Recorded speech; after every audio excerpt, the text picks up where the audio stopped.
India has banned real money games after passing the Promotion and Regulation of Online Gaming Bill. This is a major blow to India's multi-billion-dollar online gaming sector. There is the economic aspect, there is the moral aspect, ethical aspect. Are people actually going bankrupt? Is it leading to suicides, etc., etc.? Net, what do you think this stuff should be treated like? Gambling or no? So here's the thing, when it may be a game of skill, if you argue from the point of view of that you need to know the players, you need to know how well they are doing, and so on and so forth. You need to know the pitch, the weather, etc. But the point is whether the people playing the game are treating it as a game of skill or not. Right? The Dream 11 concept is it happens everywhere in the world. It's what is called fantasy sports. That you make these fantasy teams. Yeah, and fantasy sport is perfectly legit in the UK, and it's only now, I think, in the US there was a big hangama saying that gambling is not allowed in sport, but fantasy is allowed, and there's all this kind of thing that was going on. For me, this is like you have to wear a helmet. I mean, you can argue and say, well, if people don't want to wear a helmet and they choose to die in the prospect, well, that's their choice. No, it's not. You have a law enforcing that people must wear helmets for arguably the same kind of reason. You need some kind of legal paternalism at least to keep something in check. So it is not just about the so many thousand crores that have gone in. It is also about the crores of people who have gotten into this habit, and the government of the day needs to be seen to be doing something. So walk us through the tariff impact. The markets have reacted badly in the last 2 days. The Indian stock market dropped by, I think, 1.75%. Certain stocks took a huge hit. Cities like Tirupur or Ludhiana, they create a large amount of employment. So that part will get impacted because an American importer is not going to import something on which they have to pay 50% tariffs. They can easily go to countries like Vietnam, Malaysia, where the tariff is a lot less. India is amongst the highest. Things like people are proposing diversification as an option, but that takes a lot of time. If I am a garment manufacturer in Tirupur, I am not going to overnight change from my American buyers to my Brazilian buyers. Like, that doesn't happen. And I can give you a little more context in Tirupur, which is that 40% of Tirupur's garment shipments go to America. And Tirupur itself accounts for some 65 or 70% or whatever of India's total knitwears. Welcome to Chota Hafta. Now, Chota Hafta is but a small, chota version of a complete weekly podcast, News Laundry Hafta. The News Laundry Hafta is where you get the week's news, what made the headlines, what didn't make the headlines, but the full version is available to subscribers only. And I don't mean YouTube subscribers, although YouTube subscribers are also very welcome, very, very grateful to you, but also to News Laundry subscribers, the paying subscribers who pay to keep news free. So you can also become a paying subscriber by clicking the subscription link. Now, what do you get if you're a paying subscriber? You get access to all our paywall content, all interviews, podcasts, and importantly, you get access to a full unedited Hafta, where you not only get to hear the week's news, but you get to hear the News Laundry editors' positions on matters. You get to see their biases, what are their prejudices. It's an exercise in transparency while also informing you, and we have a few quips and jokes and agreements and disagreements thrown in. So listen to the full Hafta, subscribe to News Laundry, and pay to keep news free. Here we go. अंग्रेज अपना लगान और news laundry अपना हफ्ता कभी न छोड़ते. Welcome to another episode of Hafta. We're recording this on the 29th of August at 11:50. We were supposed to start earlier, but there has been insane rain, at least in Delhi, which is why our regular guest Raman Kirpal is joining us from the comfort of his home because he was unable to make it to office. Hi, Raman. Hi, Delhi NCR. Delhi NCR, yes. And we have two guests who are joining us from Mumbai. Vivek Kaul. Hi, Vivek. Hi. And Sharda Ugra. Hi, Sharda. Hi. I'm in Bangalore. Oh, you're in Bangalore. Sorry, my bad. But Bangalore is better than Delhi and Bombay in rain, as far as the rain is concerned? No, very nice. Salubrious weather. Super. The other two metros are suffering. And Jetshi is joining us from Chennai, and I'm sure she'll have something to say. Chennai is also a metro, can I just say, and I am not suffering. So Fine. It's bright and sunny where I am. Other in-house panelist, Anand Vardhan. Before we give the headlines, just want to remind you, we have a new Sena happening. We've already put out a few stories on this. There are many being done. We'll be covering Hyderabad and Bangalore as well. Those of you who believe that we should look at things like this critically, subscribe and top this up. We are going to be dedicating between News Minute and News Laundry. We hope to dedicate 3 reporters on just this series. We want to start with Delhi, Bangalore, and Hyderabad, and then see how it goes before Uncle start beating us up. Let's start off with this ban that has actually shaken people's time pass activity, tax collection, investments, and many other things. The Dream 11 thing or My Circle 11 or all these other games. The cricketers from the Indian cricket team went out and said that it was an easy way to make money. And not just cricketers, some of the coaches also came in and so on and so forth. So essentially, what has happened in all these cases is that a sort of a FOMO or a fear of missing out has been created, and which is why the numbers have gone through the. So the thrust of the campaign of marketing and advertising this game was not skill; it was make money. It was make money. It was FOMO. And then when you had to argue, in front of the regulator, if there was one, or the court or the government, then you put forward the message, okay, we think it is a game of chance, right? I mean, so to, look at the betting that happens on horses, okay? Now, you may, people who do it, who know how the entire thing works, who know their horses, who know the breeders, who know the jockeys, etc., they probably know, or who have insider information on that given day, right? They look at it as a game of skill. But the larger crowd which is betting on it obviously is not looking at it as a game of skill, right? It's just, or lottery for that matter, right? I mean, that Sahara used to be the sponsor of the Indian cricket team jersey. It sank.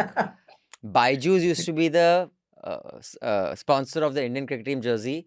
It has kind of sunk. And now Dream 11. So this Jadoo Tona is from where? Do you think it was invented at the time when, our gods entered space before Yuri Gagarin, etc., as Anurag Thakur said? I think so this discussion is, every time this happens, we start laughing and we say Indian cricket team, again, this has happened, sponsorship. Main sponsor has gone. So I feel this Jadoo Tona also has something to do with the companies that are being signed on to do these big, to do this it'll probably be the most expensive real estate on a t-shirt that's available to any advertiser. And the kind of companies that do it is like, why are not the big companies coming there? The established sort of Purana Zamana kind of corporates that are coming there. So that is sort of the BCCI's engagement with this kind of new money, new fintech, edtech, whatever that they were doing. It was that. And everyone who's trying to make a sort of give their brand and their company a certain respectability, public notice, the cricket team jersey is the easiest way to do it. You have the combination of a desperately poor population whose economic prospects have materially worsened over the years. Wages are stagnant. Like a metro construction worker in Chennai, if he earned 20,000 rupees 15 years ago, he's still earning the 20,000 rupees if he's lucky, but he's able to buy much less. So the allure of gambling is real. And as Vivek says, there are ways to say that, yes, this is about skill, but that's not the reason people are playing it. People are playing it because they're told that if you play it, you'll get money fast. And he mentions futures and options trade. And I feel that's a great example because that's a thing which doesn't need a threshold or whatever. Like, you don't have to be a known investor. It's a free for all. You can jump in and people lose money hand over foot. It's like a massive wealth transfer, so to say, because there is that prospect of outsized game. And I think that is the allure of these sort of games as well. And it's a very natural draw when life is shit, nothing is affordable. So, Dream 11 and Rummy and whatever else is so attractive. A lot of reporting that has happened around gaming, there has been a lot of talk about how so many, such and such individual got into this habit and then they sort of ended up in a lot of debt. And then they, some of them died by suicide. So a lot of these reporting has happened and it has essentially become a talking point amongst people. So in this scenario, the government, more than anything, needs to be seen to be doing something, is the argument I made. Right. In the sense that you cannot just say, okay, boss, the average losses are this much, so we will not do anything. And you're right, the average does not necessarily indicate, it means really nothing. So it doesn't mean anything in this case. Media Rumble is back. It is going to be in Bangalore this year. On the 3rd and 4th of October, only subscribers and special invitees can attend the Media Rumble. If you have attended in the past, you know what I'm talking about. We have speakers, panelists from the world of news, policy, business, etc. and tech. Vivek, I saw an anchor called Anjana Om Kashyap tell us that actually ये जो tariffs हैं इसमें तो भारत को फर्क ही नहीं पड़ता. This will be paid for by American public. The media is right in saying that it's the Americans who will pay that tariff, right? But what they're not telling our Indian audience is the fact that the exports that happen out of India to the US, which is basically the imports for the US, can go to other countries as well, right? So it's as simple as that. So to give you some background, India's goods exports to the US in 2024-25 stood at around $87 billion. They amounted to around 1/5 of our goods exports. Okay? 1/5. Now, so out of that $87 billion, I think at least two-thirds of this number will be impacted by the tariffs. The remaining exports essentially will not be impacted, electronics and stuff like that. Our dependence on America when it comes to export, like 18% of our export is with the US. And I feel that in a situation like this, even the opposition is going to support the government, whatever efforts that they do. And the Modi government, I think they are, as they should, very silently they are approaching over this issue. And they'll play a little bit of politics of it, domestically by encouraging Swadesh, Yeah, like Jagma. Mohan Bhagwat did on RSS. But of So course, Also, this Swadesh- all the news channels had super exclusive interviews with India's leading economist Baba Ramdev, who told us we must make and in India. I'm just afraid that I hope they will not start attacking, the shops which are selling US products. So like if you buy, like, let's say fertilizer, right? So, I mean, fertilizer, I don't know whether, I've not looked at the numbers recently, but at that point of time, India used to import a lot of fertilizers from China, right? So the moment some fertilizer is being imported, and let's say that fertilizer is used to grow rice. So how will you figure out whether that rice has been grown by an Indian fertilizer or by using a Chinese fertilizer? Yeah. Or anything. Look at electricity. A lot of electrical equipment comes from China. Or look at drugs. A lot of chemicals that go into the making of those drugs come from China. So or the phones or your cars, a lot of magnets, etc. There was a magnet crisis recently. Yeah. So the point is, बस मुफ्त में इतना ही मिलेगा.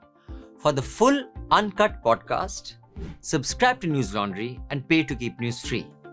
The best way to listen to The Hafta and indeed all our podcasts is through the News Laundry app. You can download the app by clicking on the links given in the show notes. So do download our app and get the best podcast experience. And also pay for news and support a new news media ecosystem that News Laundry is trying to encourage, where we are accountable to you because we run on contributions that you make. We don't take government ads, we don't take corporations ads, so that news serves the public, because when the public pays, the public is served. Subscribe to News Laundry, click on the link in the show notes below and proudly say, I pay to keep news free.